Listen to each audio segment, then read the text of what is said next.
We have another question here. Yes. All right. The question is, the harder you try to change, the worse it gets. Is there a passivity there? Remember I said, the more you resist something, the greater power you give to it. So resist not evil. When someone strikes you on the right cheek, offer him your left as well. You always empower the demon you fight. That's very Oriental. Flow with the enemy, and you overcome the enemy. How does one cope with evil? Not by fighting it, but by understanding it. In understanding, it disappears. How does one cope with darkness? Not with one's fists. You don't chase darkness out of the room with a broom. You turn on the light. But the more you fight darkness, the more real it becomes to you, and the more you exhaust yourself. But when you turn on the light of awareness, it melts. Watch this. Scrap of paper. This is $1 billion check. I must renounce it. The Gospels say I must renounce it. Got to renounce it. Got to give it up. I want eternal life. Substitute one greed with another greed. Spiritual greed with the other greed. Before, you had a worldly ego, now you got a spiritual ego, but you got an ego all the same. Kind of a refined one. More difficult to cope with. I got to get rid of it. So I'm giving it up. I'm really giving it up. But something in me is drawing me towards it. When you renounce something, you're tied to it. But if instead of renouncing it, I look at it, I say, hey, this isn't $1 million check. This is a scrap of paper. Lost interest. Gone. Nothing to fight. Nothing to renounce. Or if I look under it and I say, heavens, look at the anxiety under this. Look at the pain. Look at the depressions that are going to follow. I don't want this. Give it up. Understanding. Awareness. Does that address itself to your question? Don't fight. Don't make efforts. Don't drag yourself somewhere. Find out what's going on. Like, if somebody has no appetite for food, and you force the kid to eat, come on, eat. No, no, no. What's called for is understanding. What's going on?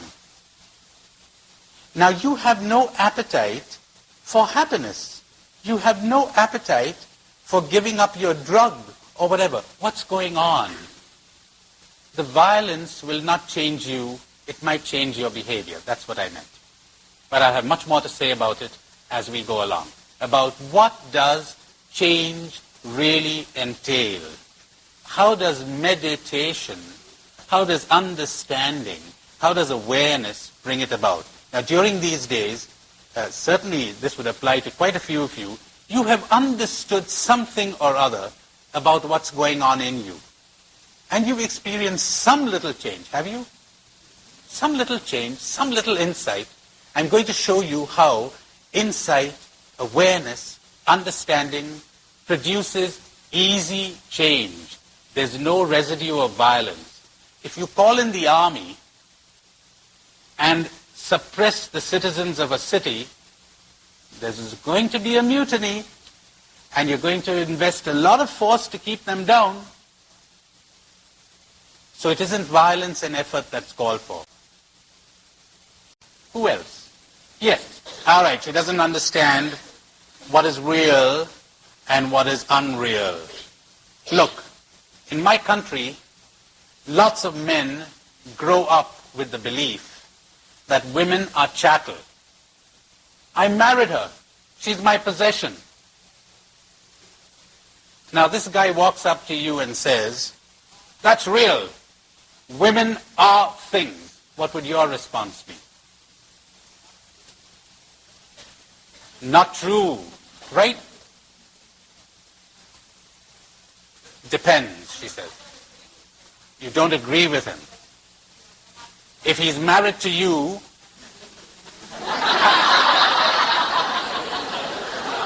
she said, oh, he's married to me, then it's not real. It's not true. That's interesting. That's a good one. She says if he was married to her, she'd be a widow. Isn't that great? That's terrific. Okay. Yes. Now, is this guy to blame? Get ready for a shock. He isn't. He isn't. Just like many Americans are not to blame for the way they're viewing Russians. They're not to blame. They just got dyed in a certain color, and there they are, and that's the color through which they're looking at the world, and they see that color. Now, what does it mean to make him real? To make him aware that he's looking at the world through colored glasses. Ah, there is salvation. There's no other salvation. Because I could say to him, stop it, that's not good. But till he has seen, he's always in danger of finding some other way of acting according to this conviction that was given to him. As I told you, that's the making of the terrorist. He's absolutely convinced. He sees a real world out there. He's got real enemies. He's got people who hate him. But when we look at it, we say, funny, that's not there at all. You're imagining things. You're conditioned. So the great search of spirituality, the great task of spirituality, where am I coming from? Is this real? Or am I conditioned? Am I brainwashed?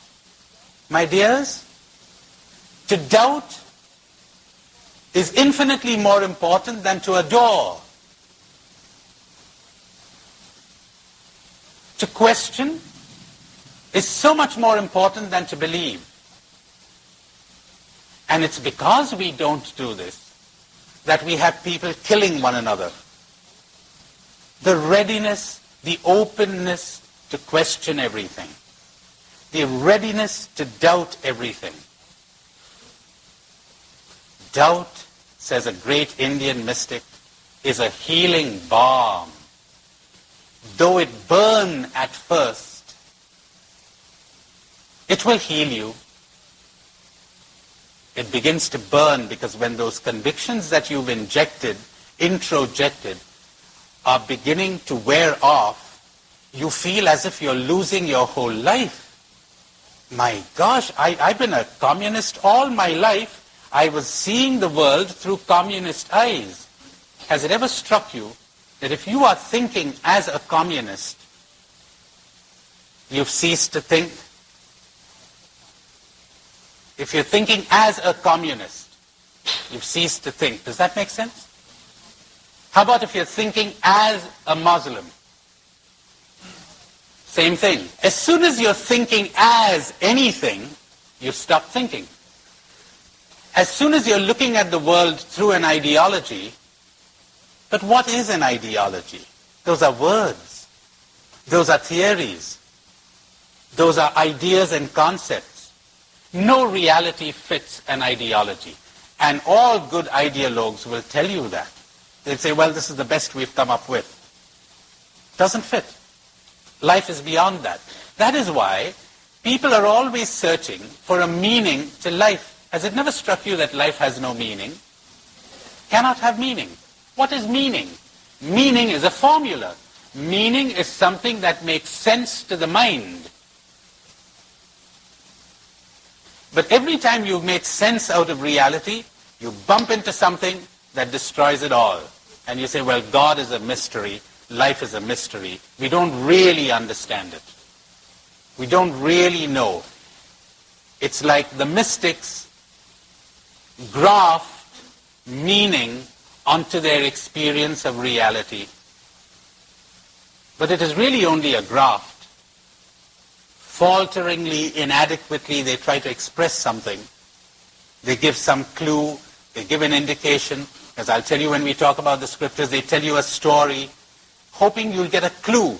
But it's not contained in that formula. It goes beyond the formula. Meaning is only found when you go beyond meaning. Life only makes sense when you perceive it as mystery, and it makes no sense to the conceptualizing mind. Yes, you have a question. Meaning is a set of sentences that your mind can understand. Label, very well put. Yes.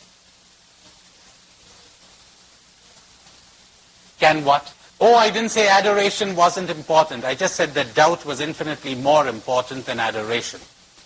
Everywhere people are searching for objects to adore, I don't find people awake enough to question themselves, their attitudes, their convictions. I'll tell you this, how happy we would be if a number of those terrorists would adore less and question more. How about that? Now you're getting what I'm saying. Only we don't like to apply it to ourselves. We think we're all right. The terrorists are wrong. You know something? The guy who's a terrorist for you is a martyr for the other party. Yes. I'm trying to filter through people being people. Aloneness. Aloneness. Loneliness is you're missing people. Aloneness is you're enjoying yourself. Remember that quip of Bernard Shaw when they asked him whether they saw him at a party. You know those awful things that you call cocktail parties where nothing is said, and I just don't see how people enjoy that, but evidently some do. So he found himself at one of these parties and they said, "Are you enjoying yourself?" And Bernard Shaw said, "It's the only thing I'm enjoying here." Right. So aloneness is when you enjoy yourself and, hey, listen to this, and others. Because you know something? You never enjoy others really when you are enslaved to them. Needing people means needing them emotionally. Community is not formed by a set of slaves. People enslaved to people. People demanding that other people make them happy. Go on, you're supposed to make me happy because my happiness is in you. Go on, you're not supposed to be moody now because if you're moody, you affect me. Change your mood. I need you. Community is formed by emperors and princesses. You're an emperor. You're not a beggar. You're a princess. You're not a beggar. There's no begging bowl there. You're enjoying yourself and reality. And so you enjoy everybody because there's no clinging, there's no anxiety, there's no fear, there's no hangover, there's no possessiveness. There are no demands. Free people form community, not slaves. Now, to my mind, this is such a simple truth, but you're so right there. It has been drowned out by a whole culture, including a religious culture. Religious culture can be very manipulative if you don't watch out. There was another hand up here somewhere. Yes. All right. Now let me reword your question for you or your comment, and you check me out. See if it's all right. She says, to my mind, awareness is a kind of the high point, the plateau. Until I get there, I want to experience every moment as it is. Now, first of all, don't make a goal out of awareness. There's nowhere to go. There's nothing to achieve. How do I get to this awareness? Through awareness. Now, when you say you really want to experience every moment, you're really talking awareness.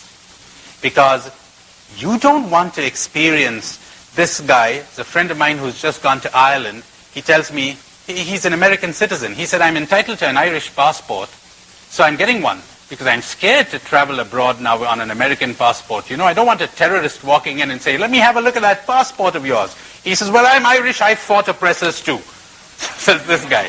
Well, you don't want to sit next to this guy on a plane and see an Irishman or an American. You don't want to see labels.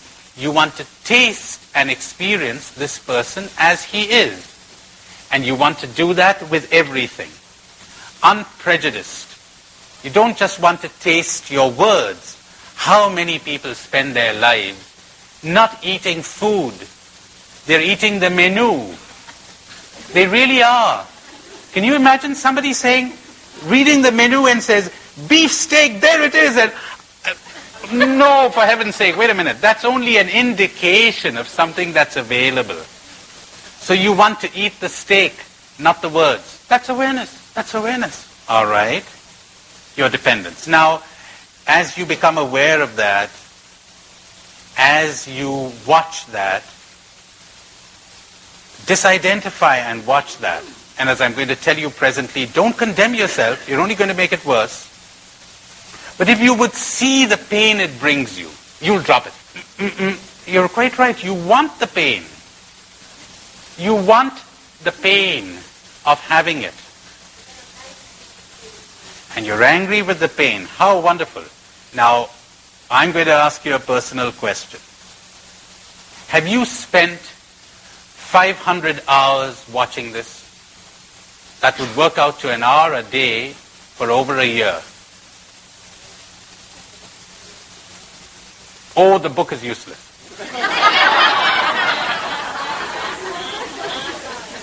No, I'm talking about watching this. Have you spent hours watching this? Two. You will see miracles happening. Famous American therapist who said that. Get out, lose your mind and come to your senses. Yes, lose your mind and come to your senses. But now take that with a pinch of salt, huh? Because you need an intelligent mind to understand. It's not as if mere sense awareness is going to heal you of everything. If you're still keeping your programming, you're still keeping your conditioning, if you still think your wife is a thing and not a person, if you still think that you're looking at reality objectively when you're looking at it distortedly, well, just coming to your senses may not be all that much of a help. Certainly a help, but one needs intelligence to understand too. Awareness isn't a tool. Awareness is a method. Awareness is the goal. Awareness is life.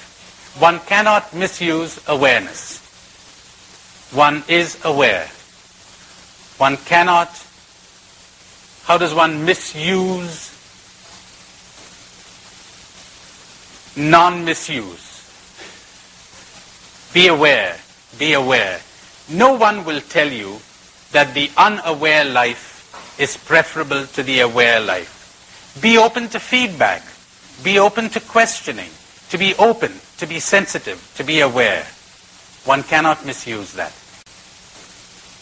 Can one be fully human without experiencing tragedy? The only tragedy there is in the world is ignorance, and all evil comes from there.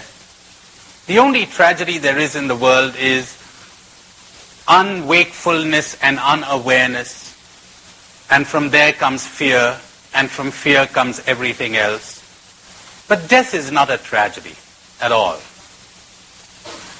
Dying is wonderful, but it's only horrible to people who have never understood life. It's only when you're afraid of life that you fear death. It's only dead people who fear death. But people who are alive have no fear of death. And one of your American authors has put it so well. The test of your awakening, I don't remember what word he uses exactly, is the depth of your belief in injustice and tragedy. What is the end of the world for a caterpillar is a butterfly for the master. Death is resurrection. But we're not talking about something that will happen, but is happening right now. If you would die to the past, if you would die to every minute, the person who is fully alive is the person who is full of death. We're always dying to things. We're always shedding everything in order to be fully alive and to be resurrected at every moment. Now, the mystics, the saints, and others, their great effort is to wake people up. If we don't wake them up, my dears, we're always going to have these other minor ills of hunger and war and violence, etc., because of the great ill, the great evil of sleeping people, ignorant people. We're always coming up with new schemes, aren't we? There's a great debate going on in India about Mother Teresa's work, because lots of people are saying, what's she doing? She's running an ambulance service for people who are being crushed by an unjust society. You know, imagine a huge factory and people are getting crushed there, so they're taking these broken bodies and throwing them out the window, and Mother Teresa comes along with her sisters, picks up the body, puts them in an ambulance and takes them away. We mustn't do that. We got to change the whole system. Is that right? Yeah. Well, wait a minute. I think she's doing a great work because, all right, at least there's somebody to pick up the broken bodies. And they say, rightly perhaps, it's precisely the owners of the factories who are giving her the money to keep the lawn clean. Pick them up. Something there, something. But I wouldn't exclude her work at all. But what exactly do you plan to do now? Take over the factory, huh? Yeah. You know what's wrong with the factory? It's being run by wolves. Are you going to substitute it with another set of wolves? You think changing the system and putting wolves in charge is going to change it? In Mexico, there was a Jesuit who became the treasurer of the province. He says he wrote a note to Arupe once to ask him about the relative value of communism, socialism, and capitalism. And Father Arupe gave him a lovely reply. He said, a system is about as good or as bad as the people who use it. You know, people with golden hearts would make capitalism work beautifully. They say, look, I don't want to crush you out of the market. I'll make a little space for you so you can run your little business too, or whatever. But if that doesn't change, if people haven't woken up, meaning they have not become sensitive to reality, then we have tragedy. That's the origin and the root of tragedy. Now, changing. I said to you yesterday, we're talking about people who are always wanting others to change so that they will be happy, remember? And I was saying, don't ask the world to change. You change first. Then you will get a good enough look at the world so that you will be able to change whatever you think ought to be changed. First, take the plank out of your own eye. But if you don't take it out of your eye, you have lost the right to change anyone or anything. Till you are aware of yourself, you have no right attempting to interfere with anyone else or with the world. Now, the danger of attempting to change others and to change things, if you yourself are not aware, is that you may be changing things for your own convenience, your own pride, your own dogmatic convictions and beliefs, or just to relieve your negative feelings.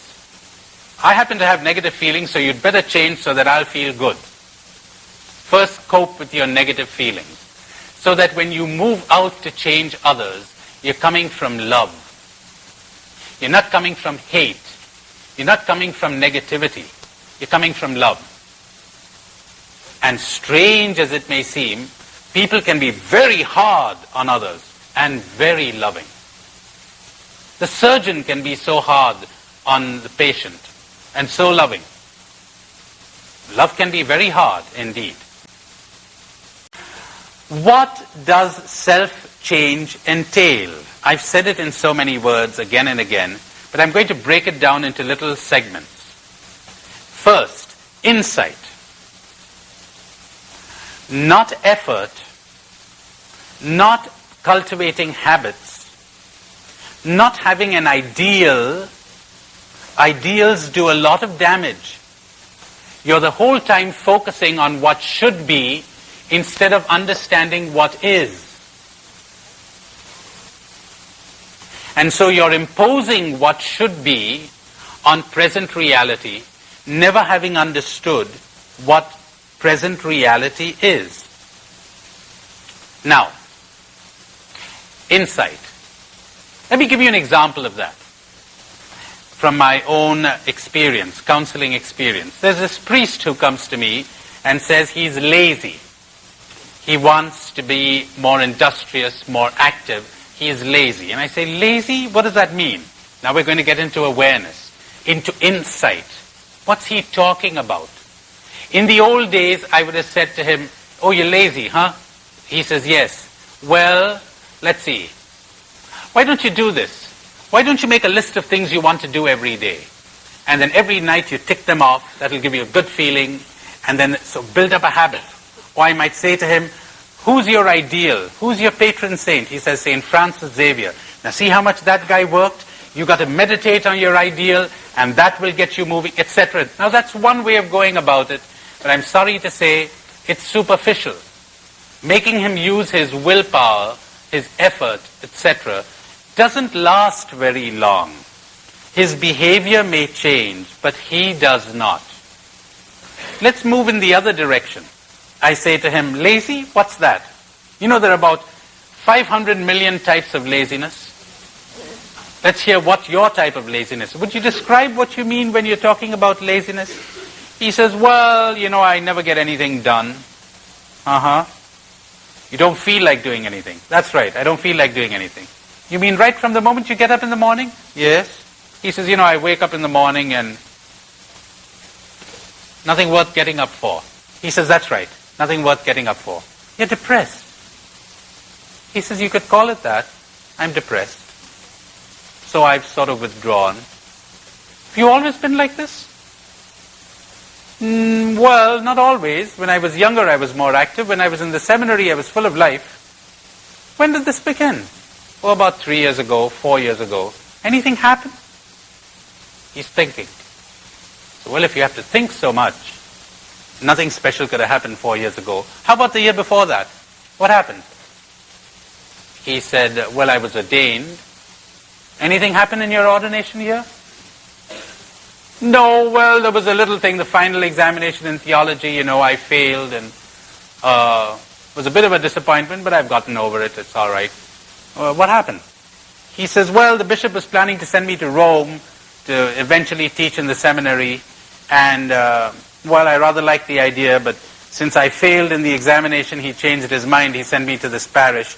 He said, actually, that was an injustice, because the man on the board, he's getting worked up now. There's anger there. He hasn't gotten over it. We've got to work through that. He's disappointed. It's useless preaching him a sermon. We've got to find out what's happening there. It's useless giving him an ideal. We've got to get him to face his anger, his disappointment, to get some insight into all of that. When he's able to work through that, he's back into life again. If I had only given him an exhortation, if I had said, do you have married brothers and sisters? I do. Do you see how hard they have to work? And the trouble with us clergy, we have everything found for, we get our meals. That'll make him guilty. But he hasn't got self-insight, which is going to heal him. So that's the first thing, the marvels of psychological insight. Now there's a great boon in psychology. Great help. Modern psychology is indeed a great help to understand how our emotions keep tying us into all kinds of situations. Not really necessary. It isn't too difficult to unearth his addiction, his attachment. There's another great help, understanding. Did you really think this was going to make you happy? You just assumed it was going to make you happy. Why did you want to teach in the seminary? Because you wanted to be happy. You thought that being a professor, having a certain status and prestige, would make you happy. Would it? Understanding is called for there. Or the other thing that I told you the other day, when I made the distinction between I and me. There's a great help too. Disidentify what's going on.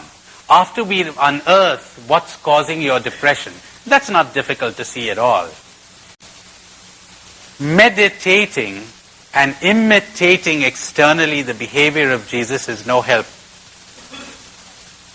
It's not a question of imitating Christ. It is a question of becoming what Jesus was. It's a question of becoming Christ, becoming aware, understanding what's going on within you. You know, all the other methods we use for self-change could be compared to pushing a car. Let's suppose you have to go from here to, what shall we say, to Syracuse. I have to go from here to Syracuse. The car breaks down somewhere. Say, well, too bad. The car's broken down. We roll up our sleeves and begin to push the car. And we push and we push and we push and we push till we get to Syracuse. Say, well, we made it. Where do we go next? St. Louis. Oh God, St. Louis. So we roll up our sleeves and push it all the way to St. Louis. You say, hey, you're making a mess of your life. Yes, but we got there, didn't we? But you call this life? You know what you need? You need an expert. You need a mechanic. Lift the hood. Say, hey, you got to change your spark plug. That's what we do. Turn the ignition key and the car's moving. You need the expert. You need understanding. You need insight. You need awareness. You don't need pushing. You don't need effort. That's why people are so tired. People are so weary. This afternoon I'll tell you the root of the whole thing. You were trained, and I was trained, to be dissatisfied with ourselves. That's where the thing is. That's where the evil comes from psychologically. We're always dissatisfied. We're always discontent. We're always pushing. So go on, make more efforts. More and more efforts. There's always that conflict inside. But there's very little understanding. I told you about those red letter days in my life. One of them was in Chicago. One was in Spain. And the third one was in India. It was a great day, really. It was the day after I was ordained. And I sat in a confessional. We had a very saintly Jesuit priest in our parish. Spanish priest. I remember the day I went to the novitiate. I thought I'd better make a clean breast of everything and, confess everything. So when I go to the novitiate, I'll be nice and clean. And I won't have to tell the novice master anything, all right. So. And old Soler, he'd have crowds of people outside lining up his confessional because he'd have a violet curtain. And I don't know where he got this, a violet-colored handkerchief, which he'd cover his eyes with. And he'd just mumble something and give you a penance and send you away. And he'd only met me a couple of times, once. He called me Anthony, so all right. So he met me in I thought I'll go to Soler. I stood in line. When my turn came, I changed my voice. And I said, it's, quite a while since I've been to confession. He listened to me patiently, and he gave me my penance. And he gave me the absolution. And he said, Anthony, when are you... Oh, God. When are you going to the novitiate? Oh. Well, I went to this place the day after my ordination. He said, do you want to hear confessions? I said, yeah, all right. So he said, go and sit in my confessional. I thought, the holy man, I'm going to sit in his confessional. I heard confessions for 3 hours. It was Palm Sunday. We had the Easter crowd coming in. I came out depressed. Not at what I had heard, because I'd been led to expect that. And having some inkling of what was going on in my own heart, I was shocked by nothing. You know what depressed me? The realization that I'd give them that little pious advice, now pray to the Blessed Mother, she loves you, and remember that God is on your side. But what was I saying? Were these pious platitudes any cure for cancer, really? And this is cancer I'm dealing with. And I swore a mighty oath to myself that day. I'll learn. So that it would not be said of me, Father, what you said was absolutely true and totally useless.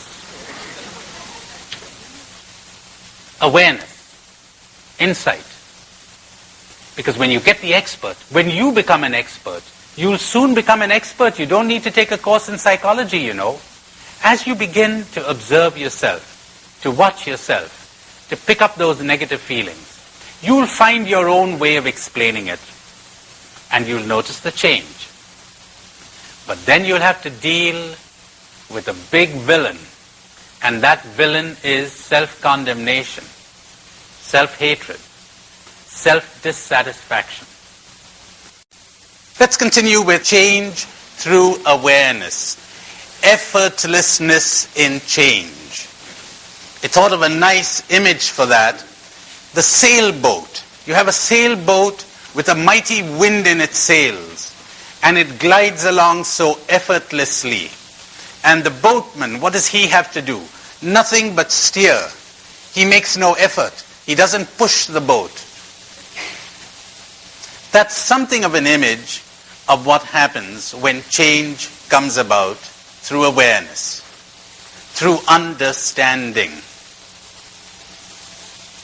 Plenty of quotes today. I was going through some of my notes this afternoon, and I found some quotes that fit pretty well with what I've been saying this morning, so I thought I'd read them to you. Listen to this one. There is nothing so cruel as nature.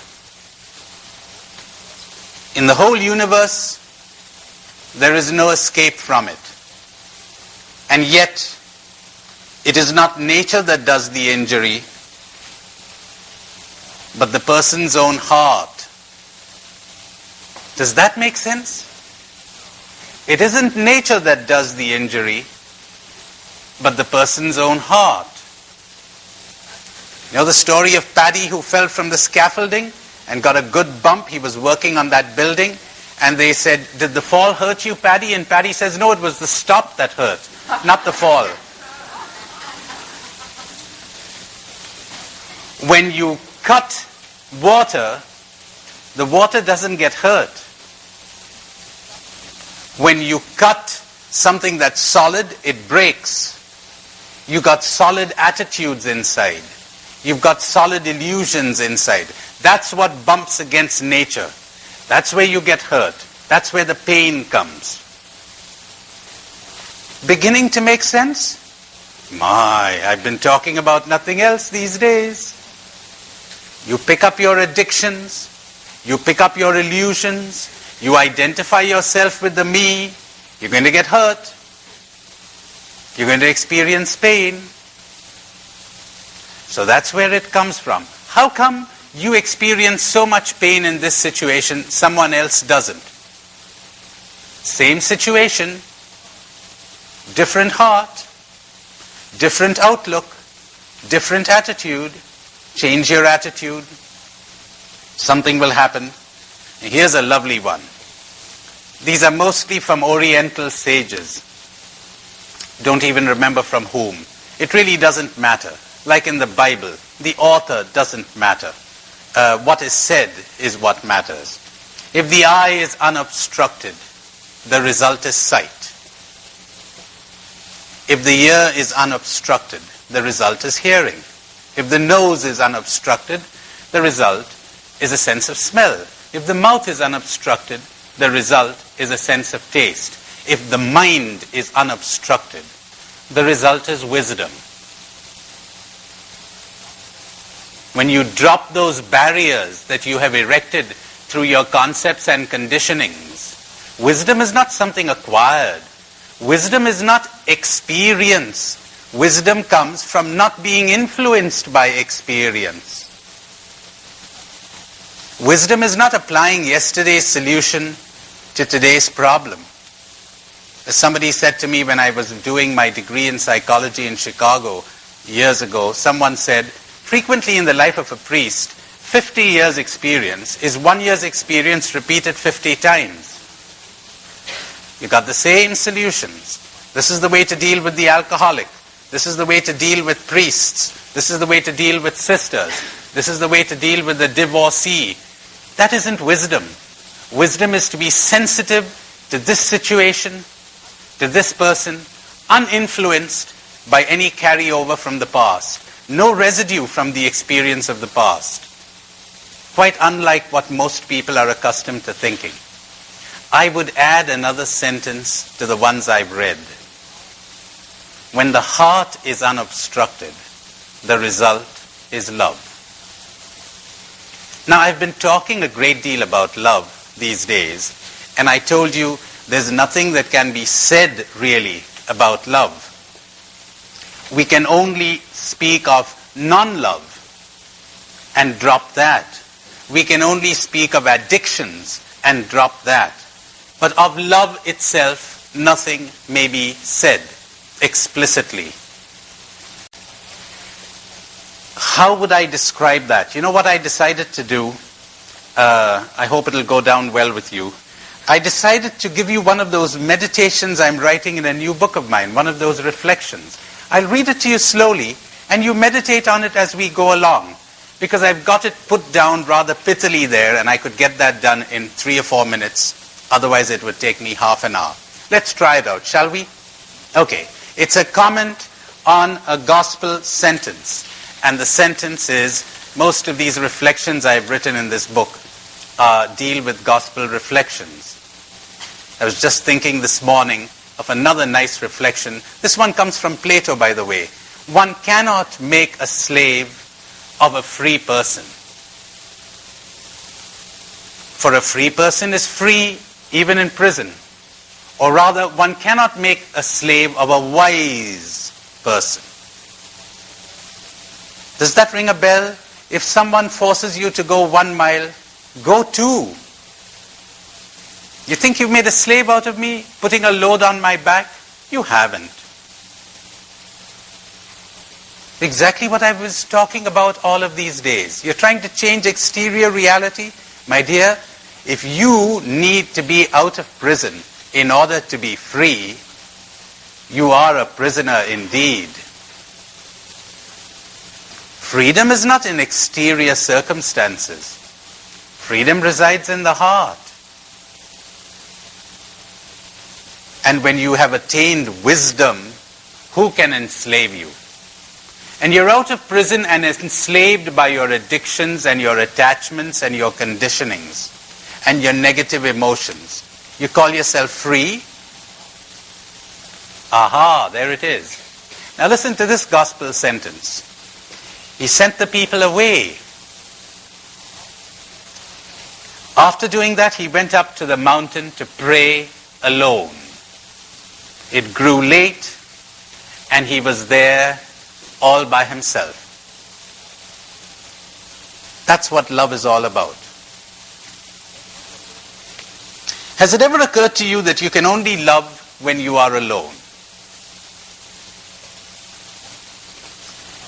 What does it mean to love? It means to see a person, a thing, a situation as it really is and not as you imagine it to be.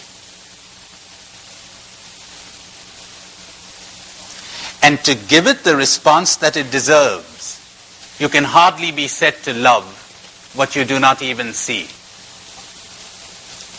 And what prevents us from seeing? Our conditioning,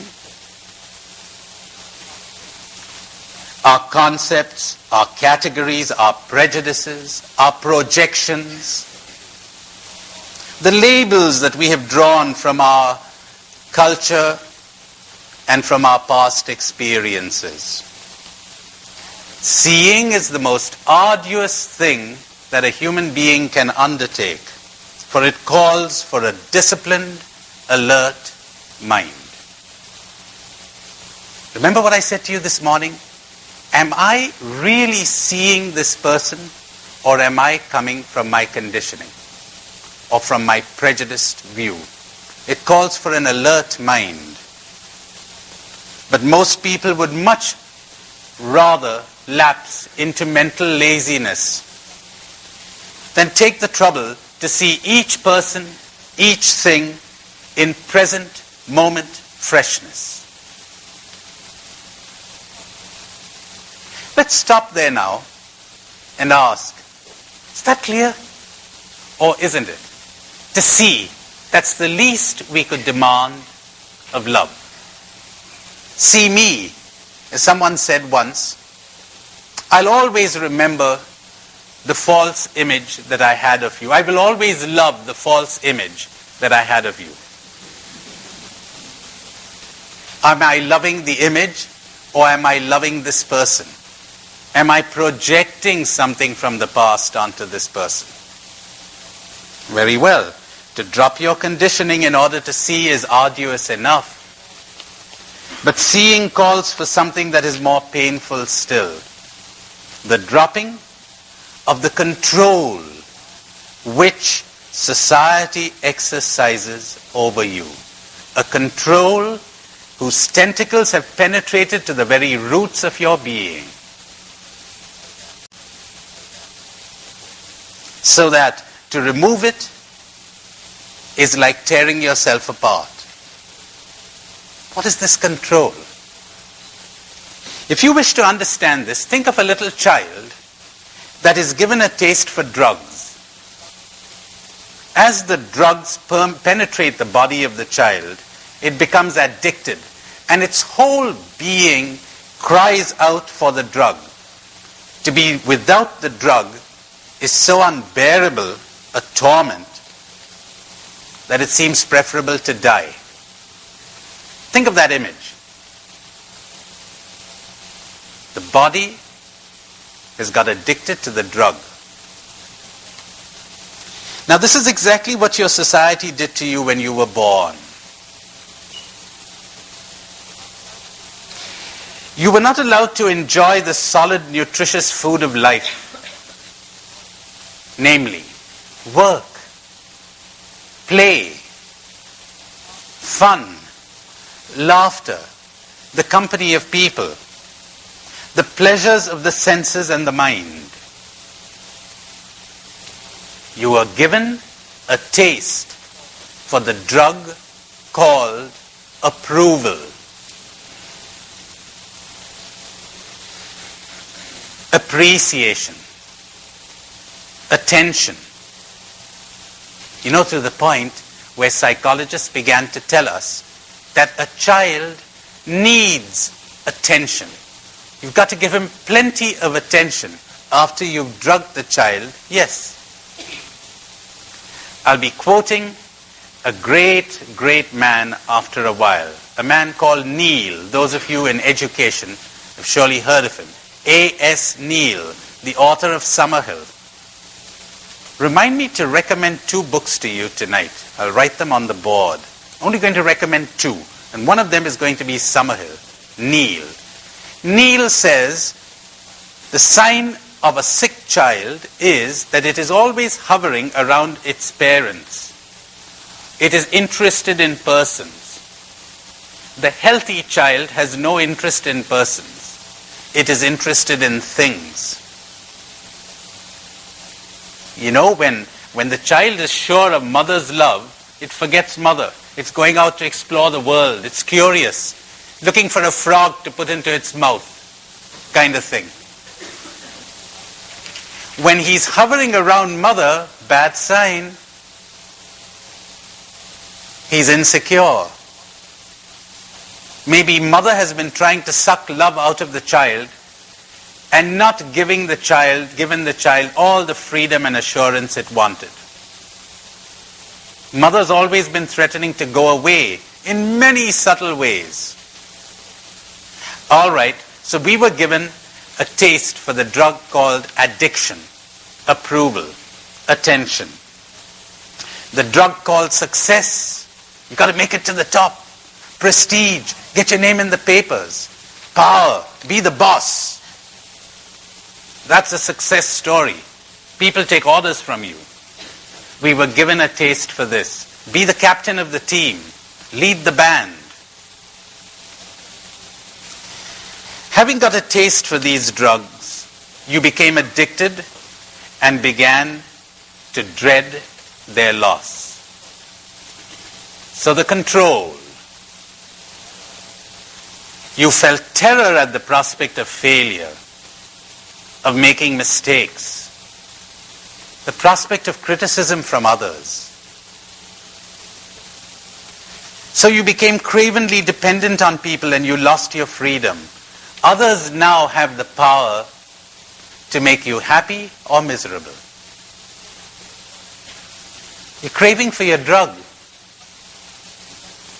And much as you hate the suffering that this involves, you find yourself completely helpless.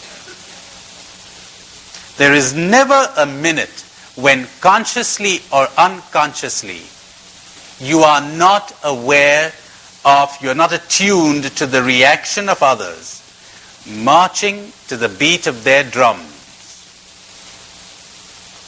A nice definition of an awakened person is that this person no longer marches to the drums of society. This person dances to the tune of the music that springs up from within.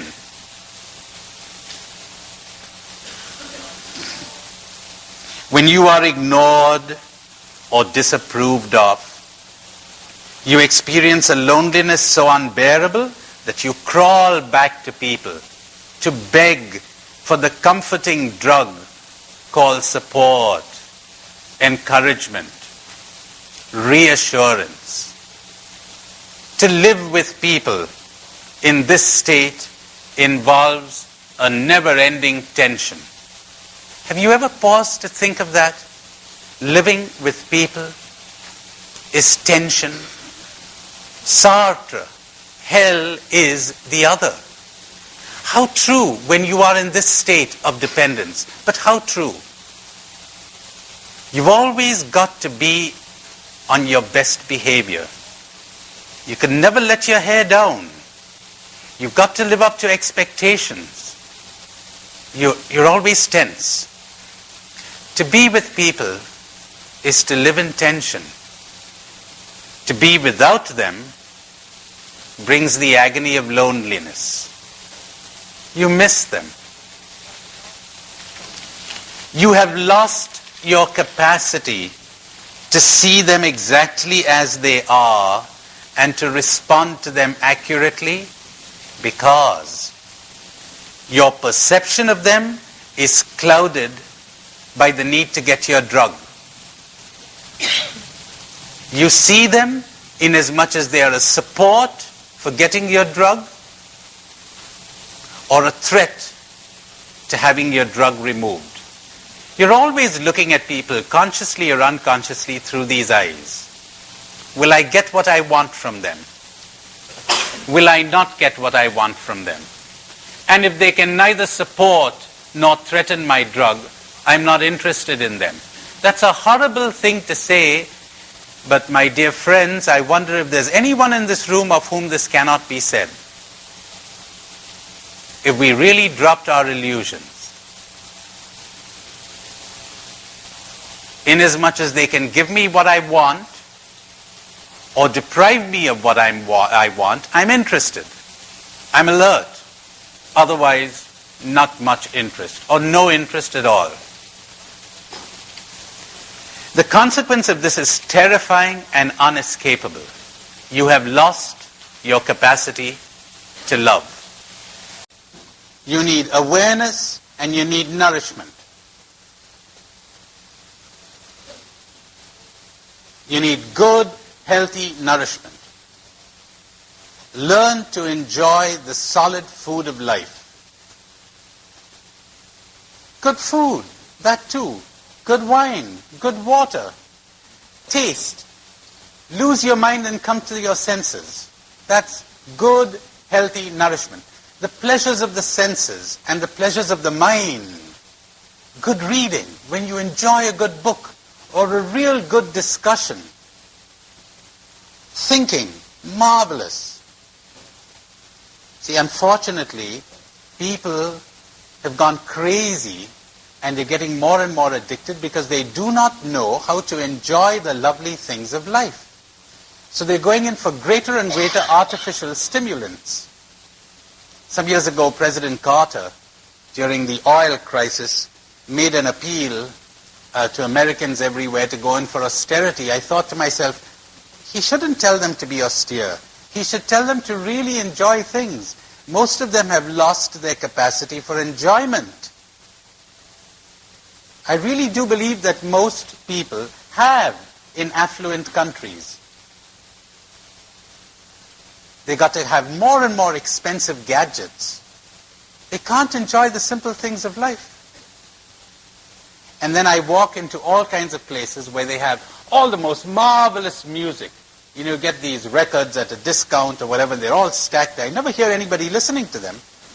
No time, no time, no time, no time. They're guilty. No time to enjoy life. They're overworked. Go, go, go, go, go. If you really enjoyed life and the simple pleasures of the senses, you would be amazed. You would develop that extraordinary discipline of the animals. An animal will never overeat. Left in its natural habitat, it will never be overweight. It will never drink or eat anything that is not good for its health. Never. Will never touch it. You'll never find an animal smoking.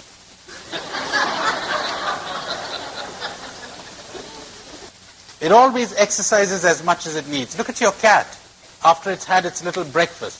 Look how it relaxes and see how it springs into action. Look at the suppleness of its limbs and the aliveness of its body. We've lost that. We got lost in our minds and our ideas and our ideals and so on. And it's always go, go, go. And we've got an inner self-conflict which the animals don't have. And we're always condemning ourselves and making ourselves guilty. You know what I'm talking about, because I could have said of myself what one Jesuit friend said to me some years ago. Take that plate of sweets away, because in front of a plate of sweets or chocolates, I lose my freedom. He said, and that was true of me too. I lost my freedom in front of all kinds of things. No more, no more. I'm satisfied with very little, and I enjoy it intensely. When you've enjoyed it intensely, you need very little. But you've lost your capacity for enjoyment. You're never there. It's like people who are busy planning their vacation, and they spend months planning it. They get to the spot, and then they're all anxious about their reservations for flying back. But they're taking pictures all right. And later, they'll show you pictures in an album of places that they never saw, but that they photographed. That's a symbol of modern life. So I cannot insist enough on this kind of asceticism. Slow down and taste and smell and hear and let your senses come alive. You want a royal road to mysticism? Sit down quietly and listen to all the sounds around you, so that as far as possible, no sound is excluded. You do not necessarily focus on any sound, but you hear them all. Oh, you will see the miracles that happen to you if you are able to do this, when your senses come unclogged. So that is extremely important for the process of change. That with awareness, as I've explained to you all of today. Before the end of the session, I do want to give you a taste of the difference between analysis and awareness, or information on the one hand and insight on the other. Information is not insight. Analysis is not awareness. Knowledge is not awareness. Suppose I walked in here and there was a snake crawling up my arm, and I say to you, do you see the snake crawling up my arm? I've just checked in an encyclopedia, the Encyclopedia Britannica, before coming into the session, and I find that this snake is known as a Russell's viper. If it bit me, I would die inside of half a minute. Would you kindly suggest ways and means by which I could get rid of this creature that's crawling up my arm? Who talks like this? I got the information, but I got no awareness. I'm destroying myself through alcohol. Would you kindly suggest ways and means I could get rid of this? This guy got no awareness. He knows he's destroying himself, but he's not aware of it. If he were aware of it, it would drop that minute. If I were aware of what this thing was, I wouldn't brush it off my arm. It would get brushed off through me. That's what I'm talking about. That's the change I'm talking about. You don't change yourself. It's not me changing me. Change takes place through you, in you. That's about the most adequate way I can express it. You see change take place in you, through you, in your awareness. It happens. You don't do it. When you're doing it, bad sign, won't last. And if it does, God have mercy on the people you're living with, because you're going to be very rigid, you know. These people who are converted on the basis of self-hatred and self-dissatisfaction, boy, they're impossible to live with. Somebody said, you want to be a martyr? Marry a saint. Oh.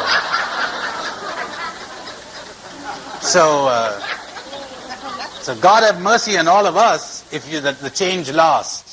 Because you're so rigid on yourself, you're going to be rigid on everyone else.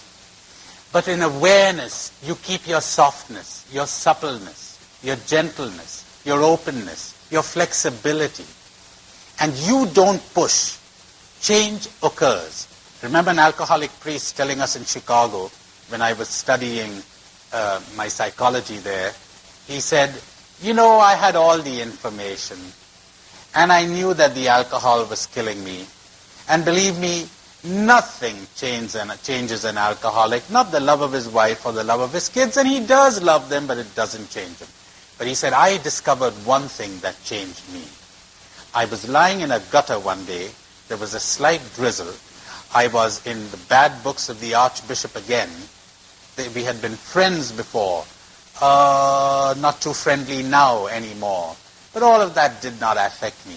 But he said, in that moment, I opened my eyes, and I saw that this was killing me. But I saw it. I've never had the desire to touch a drop after that. He said, as a matter of fact, I've even drunk a bit after that, but never more than I needed, or never enough to damage me. I couldn't do it. I just cannot do it. I've seen. I've been aware. That's what I'm talking about. Awareness. Not information. Awareness. A friend of mine who was given to excessive smoking said, you know, he had all kinds of little jokes. He'd say, oh, come on, they tell us that tobacco kills people. Look at the ancient Egyptians. They're all dead and none of them smoked. They're all dead. So that kind of thing.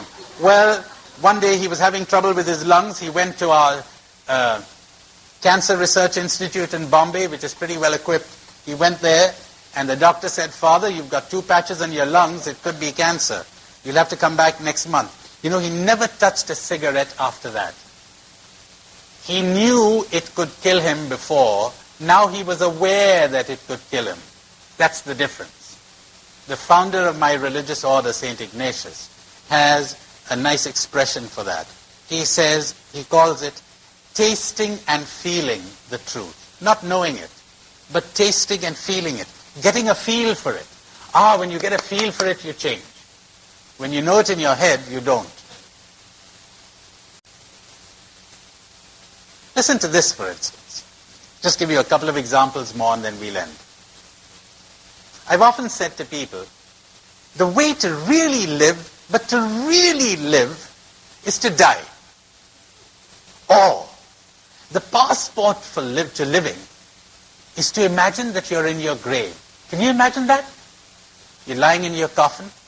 Any posture you like, nice. In India, they put them. In India, we put them cross-legged. What do you know? You know when they do. Oh yes, and they're sometimes carried that way to the burning ground. Sometimes they're lying flat and so on. All right. So imagine you're lying flat and your hands are there and one over the other, and you're dead. Look at your problem from that viewpoint now. Come on, look at it. Changes everything, doesn't it? Sure does. Or, as someone says, you know, it really bothers me that after 100 million years, no one except a handful will probably remember me, says this guy. What does he think he is after 100 million years? But anyway, now, the coffin. What a lovely, lovely meditation. Do it every day if you have the time. You'll come alive. It's unbelievable. You know, I've got a meditation about that in that book of mine, Wellsprings. where you see the body decomposing, then you've got bones, then you've got dust. And every time I talk about this, I have people say, ooh, oh, what's so disgusting about it? This is reality, for heaven's sake. See, I told you, you don't want to see reality. Who conditioned you? You don't want to think of death. You people don't live, most of you don't live. You're just keeping the body alive. That's not life. You're not living until you don't, it doesn't matter a tinker's damn whether you live or you die. Now you live. Only when you're ready to lose your life, you live it. When you're protecting your life, you're dead. You're sitting up there in an attic, and I say to you, come on out. You say, no. If you die, I read about people going down the stairs and they slip and they break their necks. That's too dangerous. And I can't get you to cross the street because you say, do you know how many people get run over when they're crossing a street? And if I can't get you to cross a street, how could I get you to cross continents? And if I can't get you to peep out of your little narrow beliefs and convictions and take a look at another world, you're dead. You're completely dead. Life has passed you by. You sat in your little prison. You're scared. You're frightened. You're frightened you lose your God. You lose your religion. You lose your friends. You lose your health. You lose all kinds of things. Life is for the gambler. It really is. That's what Jesus was saying. You're ready to risk it. And you know when you're ready to risk it? When you found it. When you know that this thing that people call life is not really life. You found something else. When you have seen something else, and it doesn't matter whether you live or die. Everywhere I go, it seems to matter so much to keep people in a state, in a vegetable state. It's like when the body perishes, life disappears. So people frequently mistake keeping the body alive with living. It's not the same as living. Now, love the thought of death. Love it. Go back to it again and again. Think of the loveliness of that corpse, of that skeleton, of those bones crumbling, till you got a handful of dust. And from there now, look at your life. What a relief. What a relief. Most of you probably don't even know what I'm talking about. You're too frightened to think of it. Probably. But it's such a relief, when you can look back on life from that perspective.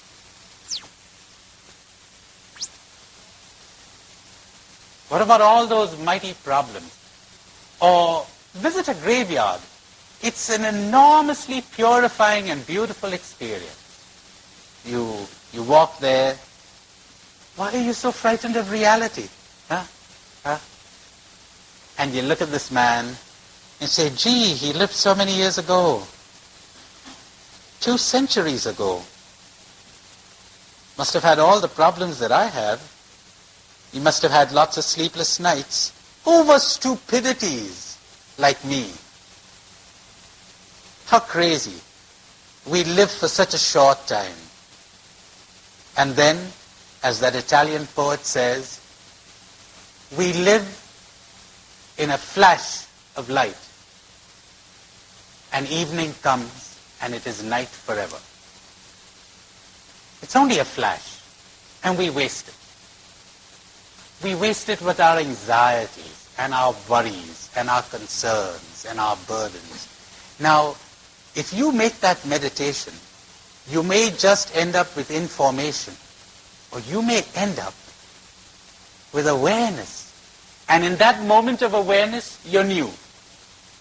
At least as long as it lasts. Then you'll know the difference between information and awareness. Am I talking sense? All right, you're getting it. You're on. Very good. Or listen to this. A friend of mine, just 10 days ago in India, who's an astronomer, was giving me some of the most fundamental things in astronomy. It's mind-boggling. I did not know, till he told me, that when you see the sun, You're seeing it where it was 8.5 minutes ago, not where it is now. Because it takes the ray of the sun and 8.5 minutes to get to us. So you're not seeing it where it is, it's somewhere else. You're seeing it where it was 8.5 minutes ago. And stars, the ray of light comes from the sun in 8.5 minutes. Stars have been sending light to us for hundreds of thousands of years. So when we're looking at them, they may not even be there when we're looking at them. They're somewhere else. We're getting the light now.